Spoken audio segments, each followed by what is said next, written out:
পড়াশোনার অজুহাতে কিংবা এক্সামের অজুহাতে কোনো অজুহাতেই নামাজকে পেছাবাদ বা নামাজকে বাদ দেওয়ার কোনো সুযোগ নেই।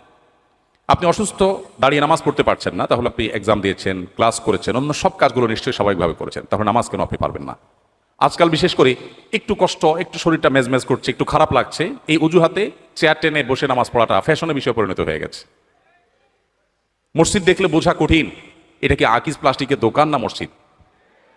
তো এই জন্য আমাদেরকে নামাজ পড়ার ক্ষেত্রে লক্ষ্য রাখতে হবে যে আমরা যেন কোনোভাবেই, যতক্ষণ আমার শক্তি সামর্থ্য আছে, আমি শুধুমাত্র একটু শরীর খারাপ করছে, একটু ভালো লাগছে না, সেই অজুহাতে যেন আমরা বসে নামাজ না পড়ি। হ্যাঁ, অবশ্যই আপনি যদি শারীরিকভাবে অপারগ হন, দাঁড়িয়ে পড়তে না পারেন, আল্লাহ বলেছেন লা ইউকাল্লিফুল্লাহু নাফসান ইল্লা উসআহা, মানুষকে সাধ্যের বাইরে কিছু আল্লাহ চাপিয়ে দেন না। সো এটা আপনার জন্য জায়েজ আছে, আপনি বসে নামাজ পড়বেন, যদি বসে ছাড়া দাঁড়িয়ে নামাজ পড়ার কোনো শক্তি আপনার আসলেই না থাকে। আর সুন্নাহগুলো ইম্পর্টেন্ট, নবী সাল্লাল্লাহু আলাইহি ওয়াসাল্লাম সচরাচর কখনো ছাড়তেন না। আপনার কখনো কোনো অসুবিধা তৈরি হয়েছে বিশেষ পরিস্থিতিতে, এটা বাদ দিলেন, তাতে গুনাহ হবে না ইনশাআল্লাহ।